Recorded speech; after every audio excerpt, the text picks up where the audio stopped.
गरीब ससुराल में अमीर बहू का धनतेरस। बाप रे बाप, कितनी गर्मी है, मेरी तो हालत ही खराब हो गई इस गर्मी में, ऊपर से ये शादी का जोड़ा। तुम यहाँ क्या मेरे बगल में बैठकर मुस्कुरा रहे हो? जाओ जाकर एसी चलाओ। रंजना, मेरे घर में एसी नहीं है। क्यों मजाक कर रहे हो केशव? वैसे ही गर्मी से हालत खराब है। मैं मजाक नहीं कर रहा हूँ, हमारे घर में सच में एसी नहीं है। तो कूलर ही चला दो या फैन। रंजना, ना ही तो हमारे घर में एसी है, ना ही कूलर पंखा। तो तुम लोग इतनी गर्मी में रहते कैसे हो? मेरे तो मायके में हर तरफ फैन एसी है और यहाँ मेरे ससुराल में पंखा तक नहीं है। मैं इतनी गर्मी में कैसे रहूंगी यहाँ? रंजना, मैंने तुमसे कहा था ना कि मैं एक गरीब परिवार से हूँ। मैं वो तुम्हें सारे ऐशो आराम नहीं दे पाऊंगा जो तुम्हें तुम्हारे मायके में मिले हैं। अच्छा बाबा, कोई नहीं, वैसे भी कुछ समय में सर्दियों का मौसम शुरू हो जाएगा, फिर तो हमें इन चीजों की जरूरत ही नहीं। अब उदास मत हो। सॉरी, अपनी रंजना को माफ कर दो। कोई बात नहीं। रंजना एक बहुत बड़े अमीर परिवार की इकलौती बेटी होती है। वहीं केशव एक गरीब परिवार से होता है जो एक फैक्ट्री में काम करके अपने घर का गुजारा चलाता था। रंजना और केशव एक दूसरे से बहुत ज्यादा प्यार करते थे, जिसके चलते इन दोनों ने शादी कर ली। आज तो मेरी पहली रसोई है, चलो सबके लिए कुछ टेस्टी सा बना देती हूँ। अरे ये क्या, यहाँ ना ही तो गैस है और ना ही इंडक्शन। बिना गैस इंडक्शन के मैं खाना कैसे बना सकती हूँ? अरे भाभी, आप यहाँ क्या कर रही हो? कुछ चाहिए था क्या आपको? शीतल, आज मेरी पहली रसोई है ना, तो मैंने सोचा मैं सबके लिए कुछ बना देती हूँ, लेकिन यहाँ तो ना ही इंडक्शन है और ना ही गैस। तुम बिना इंडक्शन और गैस के खाना कैसे बनाते हो? भाभी, हमारे घर पर गैस और इंडक्शन दोनों ही नहीं है, हम तो खाना इस चूल्हे पर बनाते हैं। क्या, चूल्हे पर? आज के जमाने में चूल्हे पर खाना कौन बनाता है? भाभी, आप तो जानती हैं ना, पिताजी काम करते नहीं और भैया की जितनी तनख्वाह है उतने में हमारा महीने भर का गुजारा ही चल पाता है। इतनी महंगी महंगी चीज लेना हमारी हैसियत में नहीं है। आपको भी हमारी तरह खाना चूल्हे पर ही बनाना होगा। फिल्म में देखा था कि चूल्हे पर खाना बनाते हुए बहुत ज्यादा खांसी आती है। अब मेरा क्या होगा? क्या हुआ भाभी, क्या सोच रही हो? कुछ नहीं, तुम जाओ, मैं चूल्हे पर ही खाना बना देती हूँ। इतना बोलकर रंजना चूल्हे पर ही खांसते खांसते खाना बनाने लगती है। इस खांसी ने तो मेरी जान ही ले ली है। लगता है मैं खांस खांस के ही मर जाऊंगी। बहू, तू चूल्हे पर क्यों खाना बना रही है? मुझे पता है तुझे इसकी आदत नहीं है, मैं खाना बना देती हूँ। नहीं माँ जी, मैं बना लूंगी, आप जाइए। देख तेरी क्या हालत हो गई है, तू हट, मैं बना देती हूँ। इतना बोलकर गायत्री रंजना को चूल्हे के पास से हटाकर खुद खाना बनाने लगती है। रंजना एक अच्छी बहू होने के सारे फर्ज निभाती है। बचपन से रंजना ऐशो आराम में रहा करती थी, जिसके चलते रंजना को अपने ससुराल में रहने में काफी परेशानी होती है। ऐसे ही समय गुजरता है और दिवाली के दिन करीब आ रहे होते हैं। कल तो धनतेरस है, लगता है धनतेरस पर घर में बहुत सारा सामान आने वाला है। एक काम करती हूँ, बैठकर सारे सामान की लिस्ट बना लेती हूँ ताकि सुबह होते ही पिताजी और इनको दे सकूं। सबसे पहले तो एलईडी, सोफा और फ्रिज, मैं ये लिस्ट इन्हें दे दूंगी। अब तो मेरे ससुराल में भी मेरे मायके की तरह हर चीज होगी। सुबह उठते ही रंजना अपनी रात में बनाई हुई सामानों की लिस्ट अपने पति को देने के लिए जाती है कि तभी वो देखती है कि उसके ससुर और पति धनतेरस के दिन महंगी चीज लाने के बजाय बर्तन लेकर आते हैं। पिताजी, केशव, आप लोग धनतेरस के दिन ये बर्तन लेकर आए हैं? हाँ, वो क्या है ना, धनतेरस के दिन कोई भी नई चीज घर पर लेकर आनी चाहिए, इसलिए हमने सोचा कि हम बर्तन ले लें। और वैसे भी घर के बर्तन काफी पुराने और टूटने जैसी हालत में हो गए थे। मैंने तो सोचा कि आप लोग कुछ महंगी और बड़ी चीज लेकर आएंगे, लेकिन आप तो ये बर्तन ले आए। रंजना, तुम बार बार ऐसा सवाल क्यों करती हो, जिसका जवाब मैं तुम्हें बार बार देता हूँ। तुम जानती हो ना घर की हालत कैसी है। ऐसे में हम कोई भी महंगी चीज नहीं खरीद सकते। ये बर्तन भी हमने दुकान से उधार लिए हैं, लेकिन मैं तुमसे वादा करता हूँ कि एक दिन तुम्हारे मनपसंद की हर चीज मैं जरूर लेकर आऊंगा। केशव की बात सुनकर रंजना जहाँ खुश होती है वहीं मन ही मन निराश हो जाती है। इनके जितनी तनख्वाह में समुद्र जितना पानी कैसे आएगा? अब मुझे ही कुछ करना होगा। मैं और मेरे ससुराल वाले कब तक इस गरीबी में रहेंगे? इतना कहकर रंजना अपने पिताजी को कॉल करती है और उनसे काफी सारे पैसे लेती है जिसे वो लेकर मॉल जाती है और अपने ससुराल के लिए सोफा, फ्रिज, टीवी, सारे इलेक्ट्रॉनिक आइटम्स लेकर घर आती है। अरे रंजना बहू, ये इतना सारा सामान यहाँ कैसे आया? लगता है ये लोग गलत पते पर ये सामान छोड़ गए। माँ जी, ये लोग गलत पते पर नहीं, बिल्कुल सही पते पर ये सामान छोड़कर गए हैं। और ये सारा सामान कोई और नहीं बल्कि मैं लेकर आई हूँ। मैंने सोचा धनतेरस के दिन से अच्छा और कौन सा दिन हो सकता है इन सामानों को घर में लाने का। लेकिन बहू, तेरे पास इतने सारे पैसे कहाँ से आए? माँ जी, पैसे मैंने अपने पापा से लिए थे ताकि हम सभी लोग बिना किसी परेशानी के रह सकें। रंजना बहू, तूने हम सबके लिए इतना सोचा, इसके लिए मैं बहुत खुश हूँ। लेकिन तेरा मायके वालों से पैसे लेना मुझे बिल्कुल भी पसंद नहीं आया। ये सब चीज केशव मेहनत करके एक दिन जरूर ले आएगा। जा, ये तो सारा सामान वापस अपने मायके ले जा। हमारे पास जितना है हमें उतने में ही खुश रहना चाहिए। माँ जी, मैं जानती हूँ, लेकिन अब मुझसे और परेशानी में नहीं रहा जाता। और बुरा ही क्या है, इन चीजों में बहू जब ससुराल आती है तो दहेज तो लेकर आती ही है ना। तो आप सभी इसे दहेज समझकर ही रख लें। मैं इन सामान को वापस अपने मायके नहीं ले जाऊंगी, मुझे अपनी बेइज्जती नहीं करवानी है। इतना कहकर रंजना वहां से चली जाती है। ऐसे ही एक दिन और बीत जाता है और छोटी दिवाली के दिन रंजना के माता पिता उससे मिलने के लिए उसके ससुराल पहुंचते हैं। एक बात तो माननी पड़ेगी समधी जी, जब से हमने आपके घर पर यह सारा सामान भिजवाया है तब से आपके घर की रौनक मानो बढ़ सी गई है। वरना पहले कहाँ आपका घर किसी झोपड़पट्टी की तरह दिखता था। अब कम से कम इन सामानों की वजह से आपके घर की हालत तो ठीक हो गई है। सुनिए जी, वो हमारा जो दूसरा वाला फ्लैट है वो हम इन्हें दे देते हैं। ये लोग उस फ्लैट में आराम से रहेंगे। कब तक ये इस झोपड़पट्टी जैसे घर में रहेंगे? अपनी बहू के माता पिता की ऐसी बात सुन गायत्री और मनोज को बहुत शर्मिंदगी महसूस होती है। वहीं दूर खड़ी रंजना भी अपने माता पिता की ये सारी बातें सुन लेती है। मम्मी पापा, आप यहाँ मुझसे मिलने आए हैं या मेरे ससुराल वालों की बेइज्जती करने? ये लोग भले ही आप लोगों की तरह अमीर नहीं है, लेकिन जितना प्यार मुझे इन लोगों से मिला है उतना शायद आपसे कभी नहीं मिला। मेरी ही गलती थी कि मैंने आपसे पैसे मांगकर ये सारा सामान खरीदा, लेकिन आज आपकी बातें सुन मुझे अपनी गलती का एहसास हो गया है। मैं अभी कभी ये सारा सामान लोड करवा के आपके घर भिजवा देती हूँ। अब मुझे इन सामानों की जरूरत नहीं है। लेकिन बेटा, हम तो सिर्फ तुम्हारी भलाई के बारे में ही सोच रहे थे। ऐसे मेरे ससुराल वालों की बेइज्जती करके मेरी भलाई के बारे में सोचने की और जरूरत नहीं है। उसके लिए मेरे ससुराल वाले हैं। अपनी बेटी की बातें सुन ओम प्रकाश और सुषमा वहां से शर्मिंदा होकर चले जाते हैं। जिसके बाद, माँ जी मुझे माफ कर दीजिए, मेरे माता पिता की वजह से आप लोगों की इतनी बेइज्जती हुई। काश मैं पहले ही आपकी बात मान लेती। गलती हम इंसानों से ही होती है, भगवान से नहीं। समय रहते तू समझ गई, यही हमारे लिए काफी है। जिसके बाद रंजना सारा सामान पैक करवाती है और अपने मायके भिजवा देती है। जिसके बाद रंजना अपने ससुराल वालों की तरह ही एडजस्ट करती है और खुशी खुशी उनके साथ दिवाली का त्योहार मनाती है।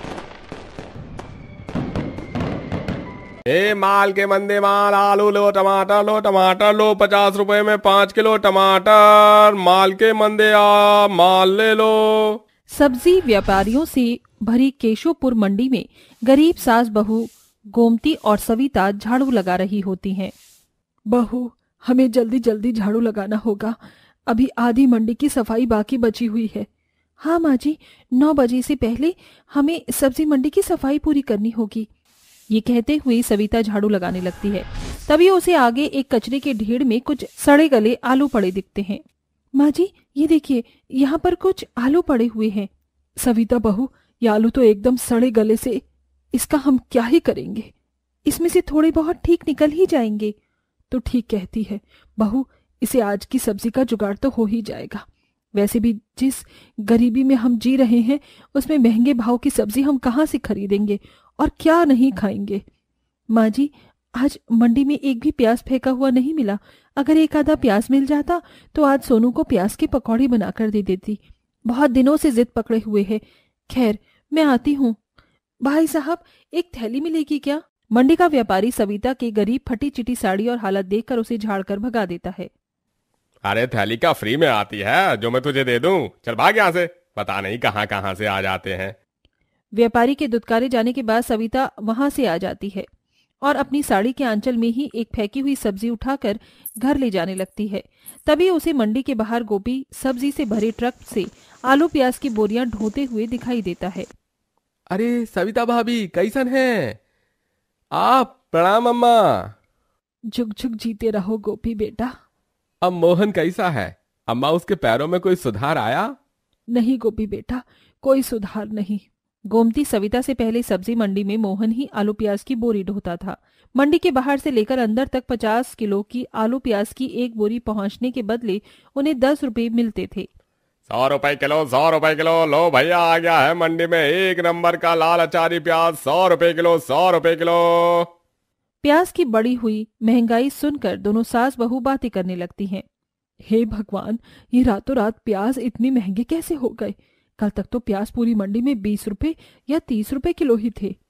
अरे भाभी, वो वोट का समय आ गया है ना। राजनेताओं की महंगाई की मार है और कछु व्यापारियों का घोटाला। ऐसे में गरीब कहां से इतने महंगे प्याज खरीदेगा? खैर, मोहन का ख्याल रखिएगा। इसी के साथ सविता बीते दिनों की सोचने लगती है। तड़के सुबह 5 बजे उठते ही मोहन सब्जी मंडी जाने के लिए तैयार होने लगता है। वही गरीब सविता उसके लिए मिट्टी के चूल्हे का धुआं झेलकर चाय बनाती है। सविता, और कितनी देर लगेगी? बस 5 मिनट जी। जरा जल्दी करो। अगर मैं मंडी में देर से पहुंचा तो आज भी बोरी ढोने का काम न मिलने से रहा और फिर हम सबको भूखा सोना पड़ेगा। सविता चाय बनाकर प्याज के गर्मा गर्म पराठे बनाती है और हिचकिचाते हुए पति को परोसती है। ये लीजिए जी, वो दूध के पैसे नहीं थे, इसलिए मैंने चाय बना दी है, वो भी लाल चाय। 2 प्याज पड़े थे, उसके पराठे बना दिए हैं। हड़बड़ी में एक आधा निवाला खाकर मोहन मंडी चला जाता है और तभी सविता के दोनों बच्चे राधा और सोनू भी प्लेट लेकर कहते हैं, माँ, मुझे भी प्याज के पराठे खाने हैं, बहुत लदी है, दो ना। हाँ माँ, एक प्याज का पराठा मुझे भी देना। राधा और सोनू अपने घर के गरीब हालात समझते थे, इसीलिए उन्हें जो भी मिलता वो बिना किसी शिकायत के खा लेते। मगर ये सब देखकर उनकी माँ सविता का मन कहीं न कहीं अंदर ही अंदर कचोटता रहता। भगवान की दया से आज ठीक ठाक कमाई हो गई है। हाँ मोहन, आज तो मैं अपनी बेटी के लिए प्याज के पकौड़े लेकर जाऊंगा। तू भी बच्चों के लिए ले ले। बाहर ठेले वाला एकदम गरम गरम प्याज के पकौड़े छानत है, बहुत ही बढ़िया पकौड़े बनाता है। हाँ, फिर तो मैं भी लूंगा। दोनों ठेले वाले से पकौड़े खरीद कर अपने अपने घर चल देते हैं। तभी सड़क पार करते हुए गाड़ी मोहन को मारकर चली जाती है। मोहन की जान तो बच जाती है, मगर उसके दोनों पैरों की हड्डियां टूट जाती हैं। और जब घर का काम आने वाला ही खुद बैसाखियों पर आ जाए तो सबसे बड़ी आफत एक गरीब के घर का चूल्हा जलने पर आती है। थोड़े दिनों में घर के हालात इतने बदतर हो जाते हैं कि अब मोहन की जगह दोनों गरीब सास बहू उसी मंडी में सफाई करके जैसे तैसे घर का खर्चा चला रही हैं। जैसे ही सविता और गोमती घर के अंदर आती हैं, सोनू बड़ी उम्मीद लगाए हुए अपनी दादी को देखकर कहता है, दादी माँ, आप मेरे लिए तैयार लाई हो। सोनू, दादी माँ के पास पैसे थोड़ी हैं। बेटा, आज मैं तुम्हारे लिए जीरा आलू बनाऊंगी। ये सुनकर सोनू चिढ़कर कहता है, नहीं माँ, मुझे ये सड़े गले आलू नहीं खाना, नहीं खाना, नहीं खाना। अरे तो फिर मेरे राजकुमार को क्या खाना है? दादी माँ, मुझे प्याज के पराठे खाने हैं और माँ ने मुझे कहा था कि जब ठंड आ जाएगी तो वो मेरे लिए प्याज के पकौड़े बनाएंगी। सोनू, माँ और दादी माँ को थोड़ा सा समय दो, हम तुम्हें गर्मा गर्म प्याज के पकौड़े और पराठे दोनों खिलाएंगे। अब मैं तुझे कैसे समझाऊं सोनू कि प्याज इतने महंगे हो गए कि उसे खरीदने के लिए तेरी इस गरीब माँ के पास पैसे ही नहीं। जैसे तैसे गोमती सोनू को समझा देती है। तभी सविता कहती है, माँ जी, आप तो देख रही हैं कि प्याज कितने महंगे हो गए हैं, तो मैं सोच रही हूँ क्यों ना हम दोनों सास बहू प्याज की खेती कर लें। मगर बहू, तो देख तो रही है प्याज इस वक्त इतने महंगे हो रहे हैं। अरे हमारे पास तो इतने पैसे भी नहीं कि हम पाव भर प्याज भी खरीद सके, तो फिर ऐसे में हम प्याज की खेती कैसे करेंगे? आप ठीक कह रही हैं माँ जी, शायद हमारी जिंदगी ऐसे ही गरीबी में बीत जाएगी। मैं ही फेंक कर आती हूँ। तभी सविता जैसे ही घर के पीछे छिलके फेंकने आती है तो देखती है कि वहां पर कुछ प्याज उगे हुए हैं। तभी उसे याद आता है कि ये वही प्याज थे जो सड़न की वजह से उन्हें सोनू को पीछे फेंकने को कहा था। तभी गोमती वहां आती है। ये देखिए माँ जी, हमारे घर के पीछे प्याज उगे हुए हैं। अब हम दोनों गरीब सास बहू प्याज की खेती जरूर करेंगे। मगर वो बहू कैसे? ना तो हमारे पास खाद बीज है और ना ही खेती के लिए कोई बड़ी जमीन। खेती के लिए जमीन की क्या जरूरत है? हम अपनी झोपड़ी के इसी खाली हिस्से में प्याज की खेती करेंगे। मंडी में रोज व्यापारी कितने सारे प्याज फेंक देते हैं। इससे प्याज की महंगाई घटेगी और गरीब भी प्याज खरीद पाएंगे। अब दोनों गरीब सास बहू रोज तड़के सुबह मंडी जाती हैं और वहां से फेंके हुए प्याज को इकट्ठा करके उसे घर लाकर जमीन में बो देती हैं। थोड़े दिनों में से उन्हीं में से नन्हे नन्हे पौधे निकल आते हैं और धीरे धीरे उनकी प्याज की खेती अपना आकार ले लेती है। खेती के समय विधि पूरी होने के बाद सविता भर्राई आंखों से कहती है, देखिए बाजी, हमारी मेहनत रंग ले आई, हमने कर दिखाया। आज मैं अपने बच्चों के लिए सबसे पहले उनकी पसंद के पकौड़े और पराठे बनाऊंगी। बेचारी गरीब बहू बड़ी खुशी के साथ अपने दोनों बच्चों के लिए प्याज के पकौड़े और गरम गरम पराठे बनाकर उन्हें देती है। वाह माँ, आपने कितनी स्वादिष्ट प्याज के पराठे बनाए हैं। सबसे स्वादिष्ट तो ये पतौड़े हैं। माँ, थोड़े और पतौड़े दो ना माँ। इतने दिनों बाद अपने गरीब बच्चों के चेहरे पर खुशी देखकर सविता का दिल भर आता है। खाओ खाओ मेरे बच्चों, पेट भर कर खाओ।